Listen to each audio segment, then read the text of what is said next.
welcome to Gigi Jerryism's YouTube channel. Do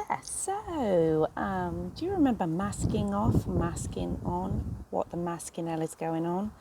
Right, so what's going on? How do it's like a mask rebellion. Um, I don't understand how, I don't understand how people are getting so funny about this mask thing. Are you okay? Are you okay with this? Are you okay with this?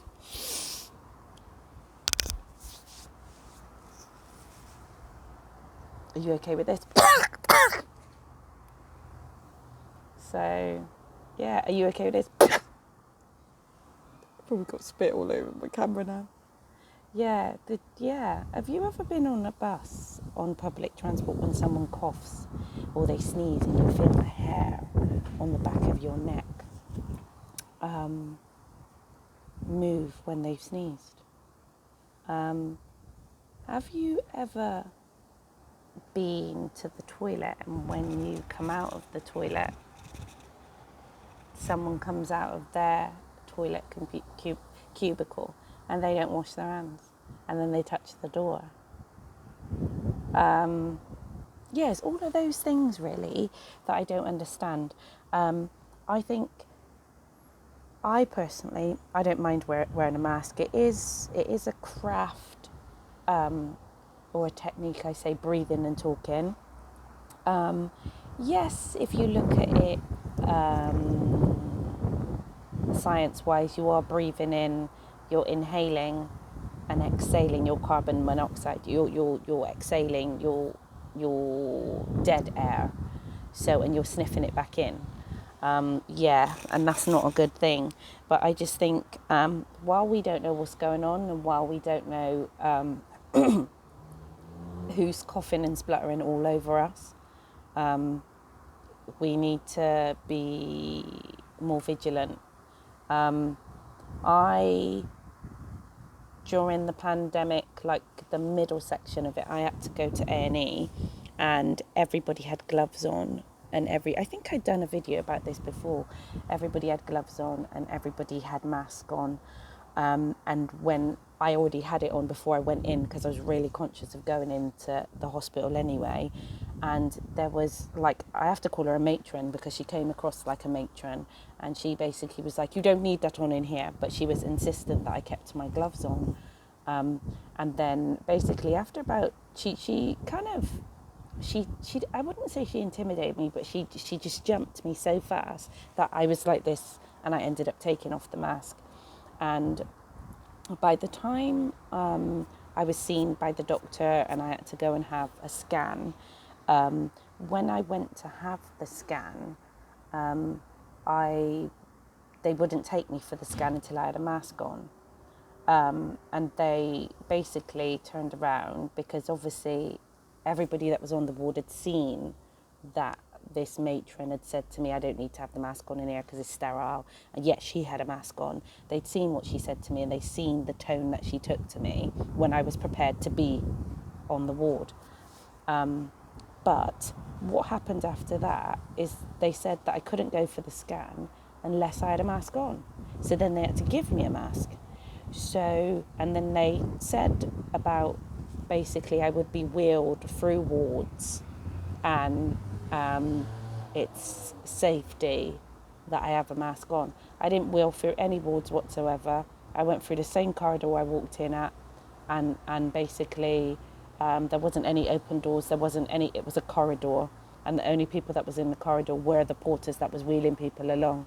So my theory is I was prepared to be in that space with a mask and somehow she thought she'd tell me to take it off and bully me to take it off, which I ended up taking it off because she was literally stood over me. Yet technically I needed to have it on. I'm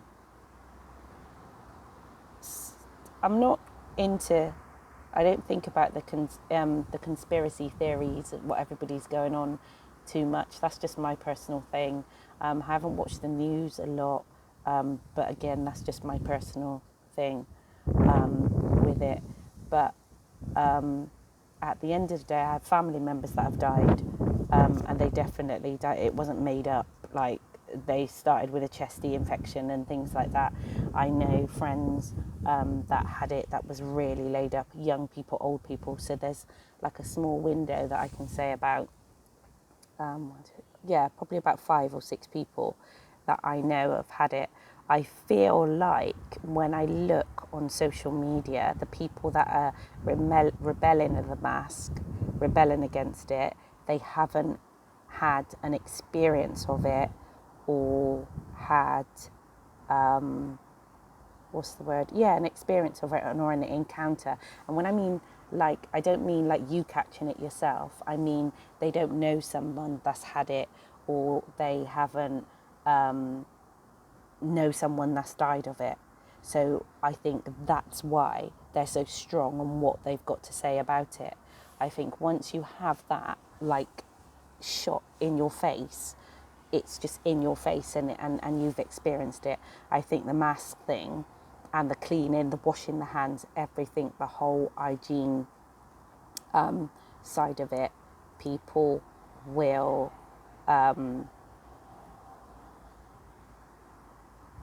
they won't be so argumentative over wearing the mask. But from what I've seen, these people haven't had anybody close to them fighting for their life because of this virus. They're just going on facts and theories and basically what this doctor said, what that doctor said. And I know it is a little bit frustrating with the wear your mask, don't wear your mask, mask on, mask off, mask on, and that's why I've called it what the masking hell is going on, because it's just so many different things. But me personally, I'm up for it. I'm okay with wearing a mask. I didn't like people coughing and splattering on me in the first place. I was very funny about when it came to flu time in my professionalism, when people came and they weren't showered and clean. I didn't like it. It was frustrating. But now, everybody, everywhere, you need to fix up. So, if you are going to a beauty treatment, have a shower or a bath first, because you need and should be clean. It is offensive, you coming with your dirty body. And as therapists, yes, sometimes, most of the time, we can smell you. We know you haven't showered or bathed. So in between that, you're even telling us that you haven't showered or bathed or bathed. It's offensive, and it's unhygienic. So now, officially, stop it. Stop it. Don't come for a treatment and say, I knew I was having a massage, so I didn't shower before. Don't come.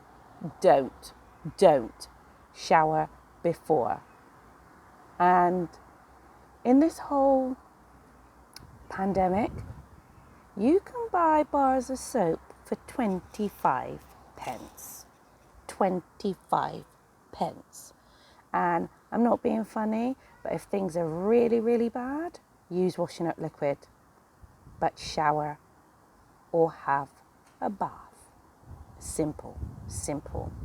Same with your feet. People get in the shower or they get in the bath and they don't wash their feet. Why are you not washing your feet? Why are you not washing your feet? Why are you not washing your feet? Why are you not washing your feet? Why? I don't understand. Why are you not washing your feet? And I thought you'd do it. No, I don't want to wash your feet. I wash my own feet. I don't want to wash your feet. You should wash your feet. How are you washing from top to bottom and you missed your feet out? It doesn't make sense. So there's feet. Yes, makeup. So you're coming for a facial, and you look like you're going to a nightclub. You got makeup, like full contour, everything, and you're coming for a makeup. Like, did you know you were having a facial, or is this a gift? Did you know? If you knew you were having a facial, you knew. What? What's the problem? Come with your bare, clean face, and you will get a cleansing, beautiful, massaging, exfoliating, warming, pore opening, deep cleanse, moisturizing facial. So a facial isn't about the therapist spending, get off my laptop. A facial isn't about a therapist spending 20 to 30 minutes taking off a whole load of makeup off your face, and then you can't even get half of it off to do what needs to happen. So that's another one. I sound like I'm moaning, don't I? But it's just basically therapist bugaboos, really. And this is it. We're resetting our lives. So we don't walk backwards. You can't go backwards. So this is it. So come clean, fresh and clean, and we'll just polish you up, make you look bright and beautiful. That's what it's all about. Come clean, okay? So no dirty feet, no dirty armpits, no dirty crutches, no dirty asses, okay? That's what we ask for. So stay bright, stay beautiful. This is Gigi Jerryism's YouTube channel. Don't forget to like, share, or subscribe, and make a comment or two. Nice to see you. Nice.